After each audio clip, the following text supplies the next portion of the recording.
O que muda, né? Sai Jair, entra Lula. O que vai mudar pro brasileiro? Eu sei que é uma pergunta muito ampla, né? Sim. Mas de cara, assim, o que muda?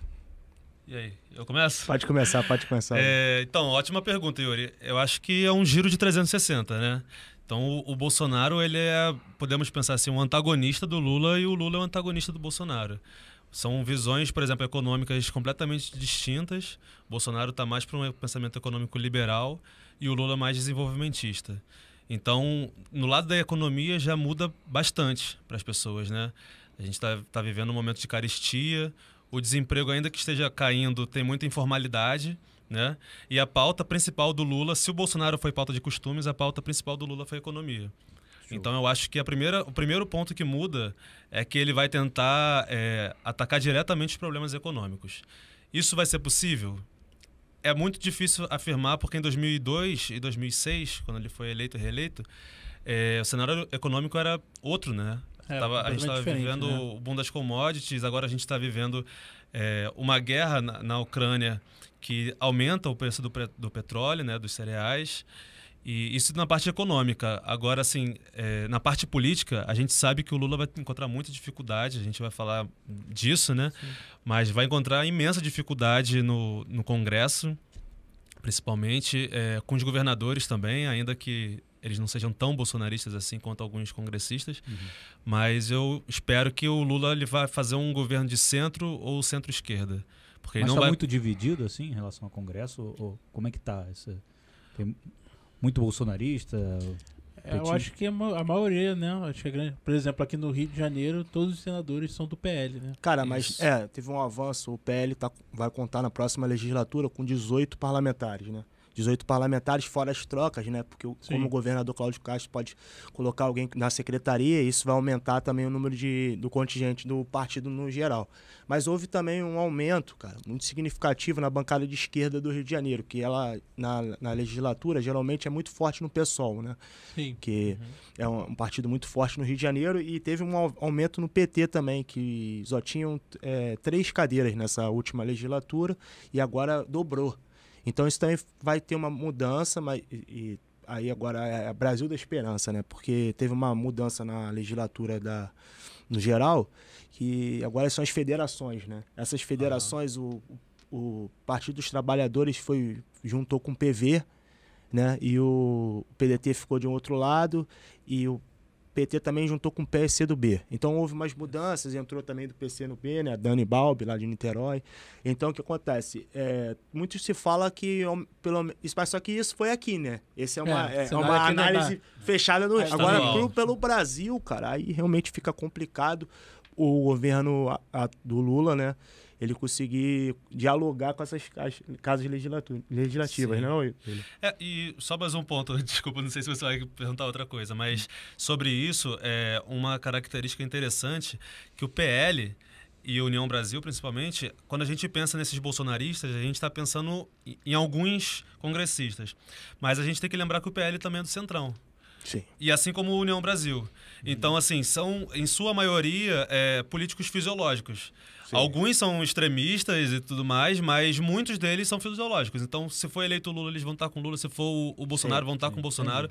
Depende do quer dizer que não é bolsonarista. Exatamente. Né? Nem todos. A gente está pensando no bolsonarismo, mas está pensando numa partido transformou. Exatamente. O Bolsonaro é PL é Bolsonaro é... Não é, mas ele permanece, no caso... de Centrão. Não, com certeza. O que vocês... Aqui, William, o que as federações hoje mudou? O que você acha que as federações mudou nas eleições de 2022? Primeiro ponto foi a cláusula de barreira, né? Então, antes a gente tem um sistema presidencialista e ele busca a representação.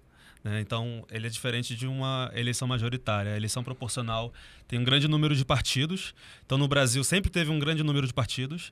E isso impede o governo de fazer alianças mais ideológicas, porque tem uma grande fragmentação. Sim. Então, por exemplo, o PCdoB, vários partidos nanicos, né, pequenos, eles têm grande peso, porque, apesar de ser pequenos, chega lá na hora, a votação depende deles. Então, teve uma cláusula de barreira e os partidos nanicos tiveram que se adaptar a isso. Então, a federação é para isso.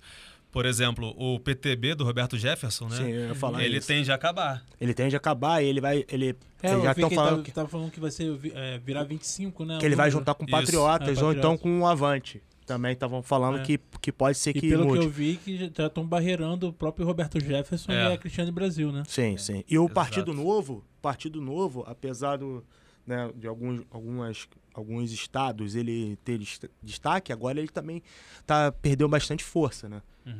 Até porque, de início, né,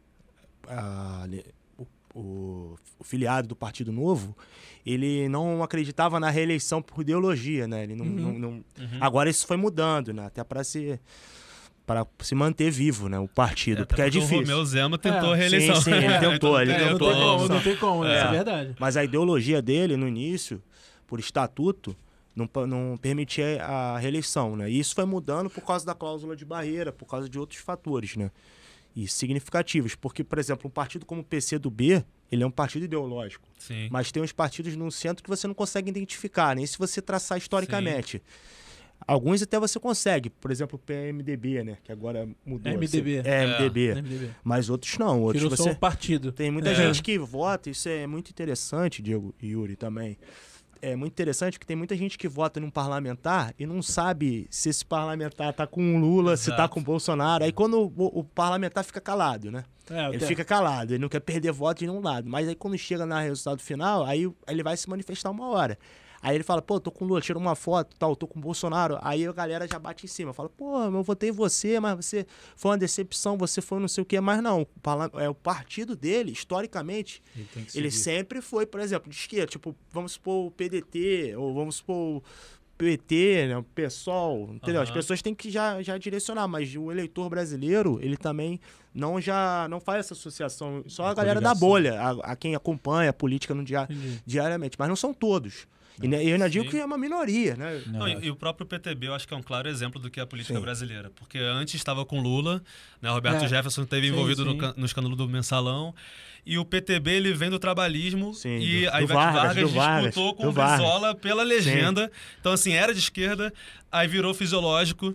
Não é à toa que é Partido Trabalhista Brasileiro. Exato. E é uma história bonita, porque quando roubaram o partido do Brizola, ele rasga e funda o PDT. Isso. Né? Ele funda o PDT, que é até mais velho que o PT. Que a galera fala do PT, mas o PDT ele é mais velho que o PT, 1 ano. Mas foi por causa dessa história. E hoje o PTB ele não é nem de sombra o que parece que era. Isso confunde o eleitor, né? Tem gente que acha que tá comprando uma ideia e não é essa a ideia. Entendeu?